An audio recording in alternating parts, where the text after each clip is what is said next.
Assalamualaikum warahmatullahi wabarakatuh.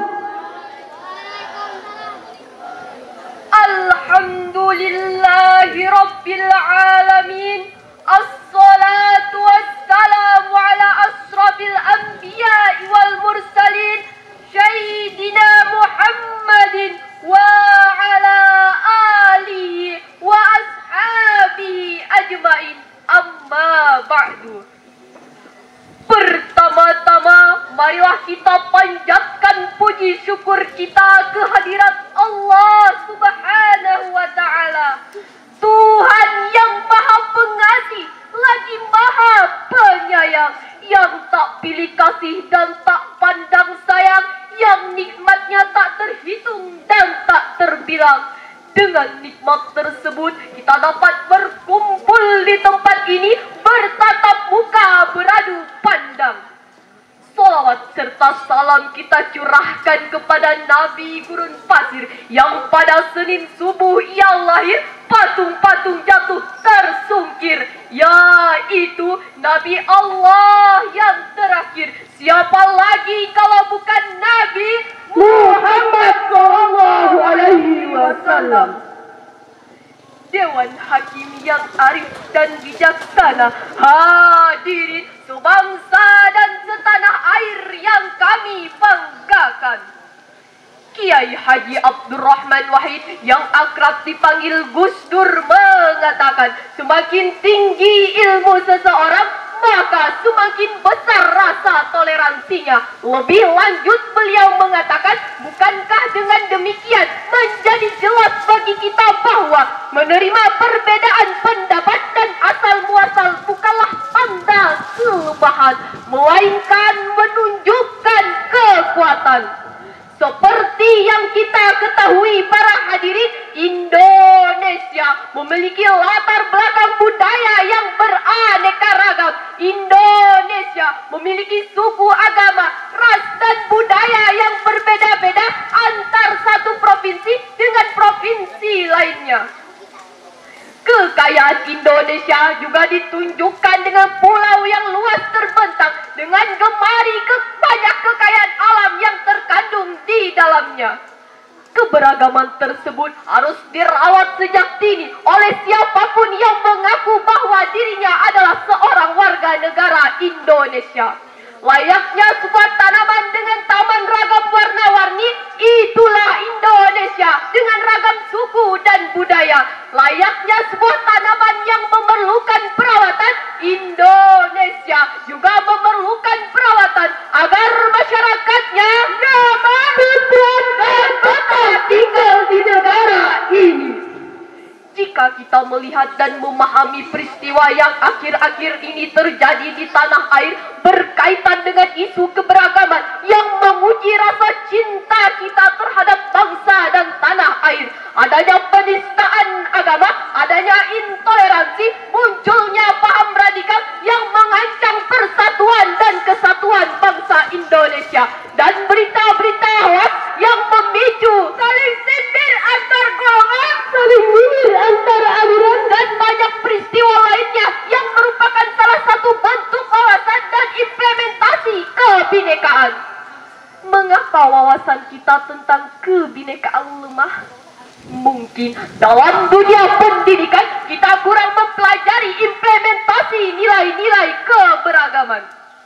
Hadirin hadirat rahimakumullah, menyikapi dan menanggapi hal tersebut, izinkanlah kami menyampaikan syarahan dengan judul Keberagaman dalam Bingkai NKRI, dengan landasan Al-Quran Surah Al-Hujurat ayat 13 yang berbunyi, A'udzu billahi minasyaitonir rajim.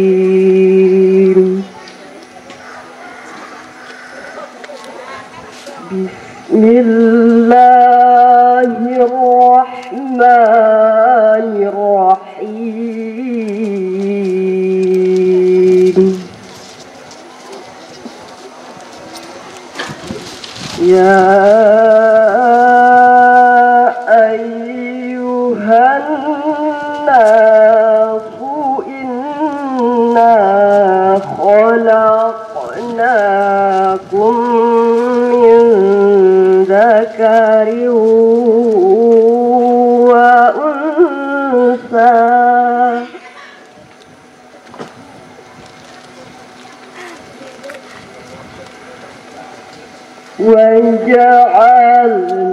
وجعلناكم شعوبا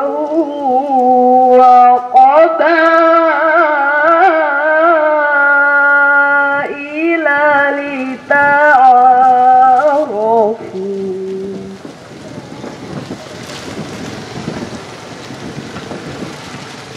إن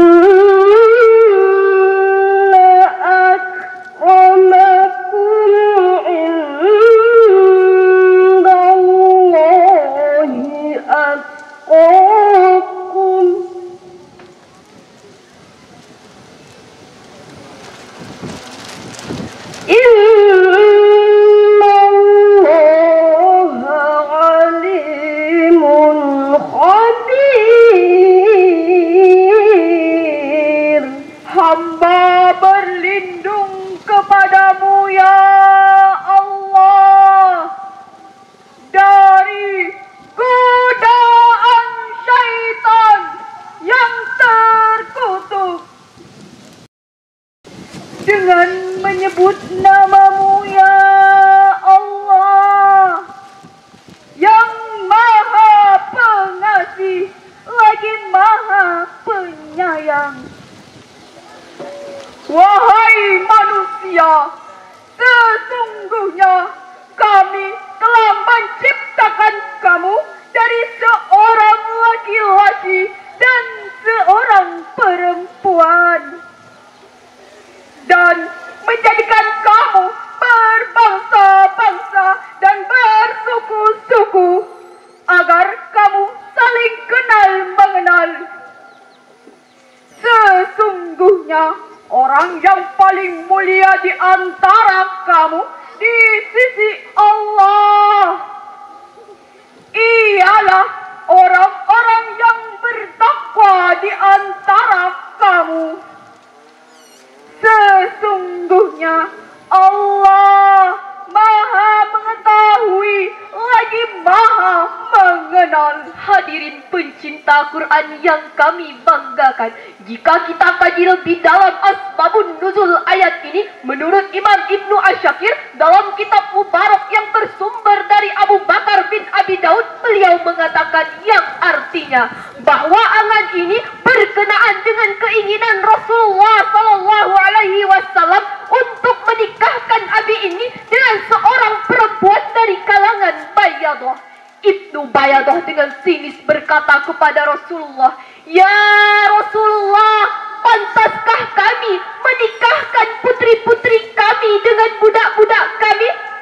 Belum sempat Rasul menjawab pada saat itu, malaikat Jibril datang menyampaikan wahyu surah Al-Hujurat ayat 13, yang pada ayat itu terdapat kalimat yang artinya agar kamu saling mengenal, yakni menjalin komunikasi dengan harmoni dan menebarkan cinta kasih serta kasih sayang yang tiada pilih kasih.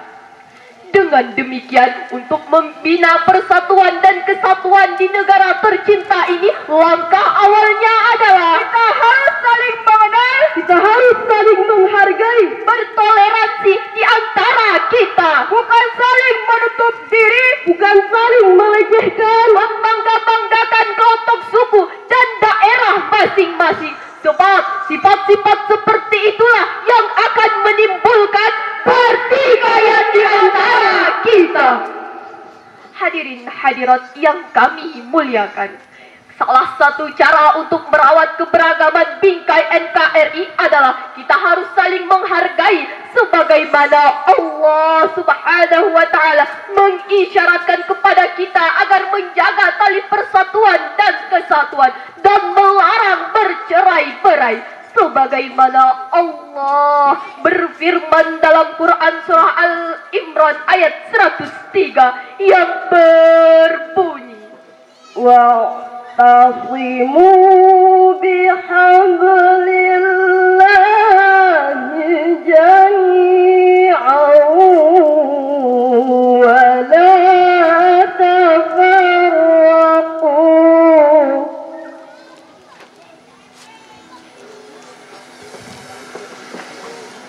واذكروا نعمة الله عليكم إذ كنتم أعداء فألف بين قلوبكم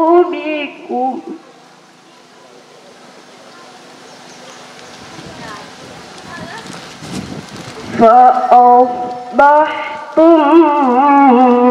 بنعمته إخوانا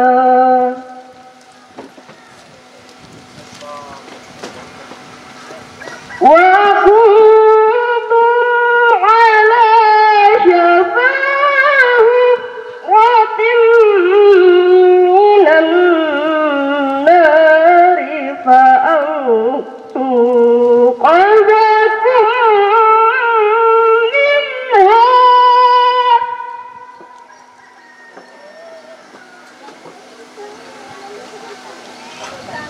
كذلك يبين الله لكم آياته لعلكم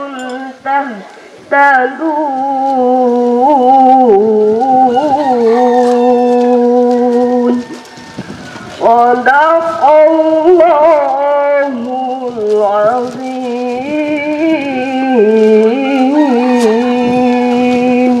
Dan berpeganglah kamu semuanya kepada tali agama Allah, dan janganlah kamu bercerai-berai, dan ingatlah akan nikmat Allah kepadamu ketika kamu dahulu pada masa jahiliyah bermusuh-musuhan.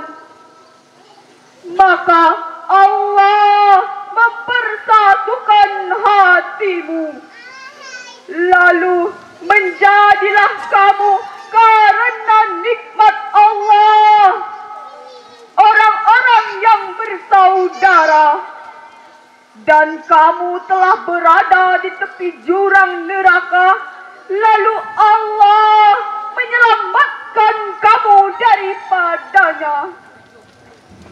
Demikianlah Allah menerangkan ayat-ayatnya kepadamu agar kamu mendapat petunjuk.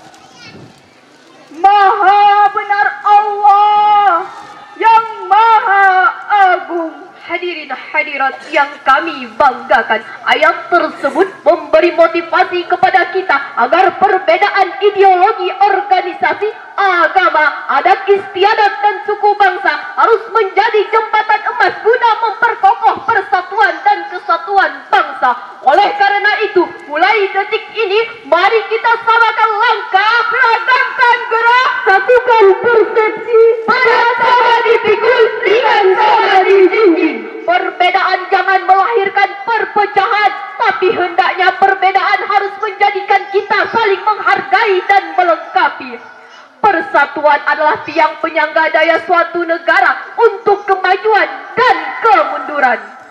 Suatu bangsa ditentukan oleh persatuan dan kesatuan bangsanya. Bangsa yang maju adalah bangsa yang bersatu, sedangkan bangsa yang hancur adalah bangsa yang berseteru.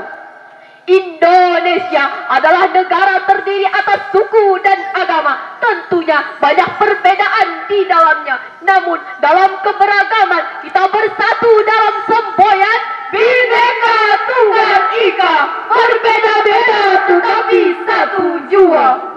Itulah hal dasar yang merupakan salah satu tiang kokoh bangsa untuk meningkatkan citra bangsa di mata dunia. Kita harus mempertahankan keberagaman dalam persatuan dan kesatuan. memang manis di gula-gula.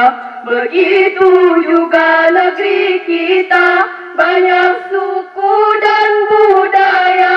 Dari Aceh sampai Papua, ragam umat agamanya yang bersatu di Indonesia. Indonesia negeri tercinta, kita semua wajib menjaga. Kita semua wajib menjaga.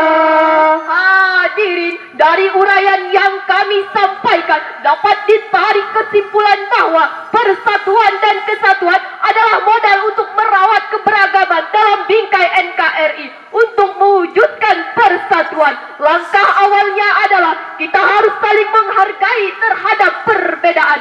Jika sikap ini kita tumbuh kembangkan, maka persatuan akan tercipta. Demikian syarahan yang dapat kami sampaikan. Mudah-mudahan ada manfaatnya. Hilaf dan salahnya kata-kata kami mohon dimaafkan. Kami akhiri dengan wassalamualaikum warahmatullahi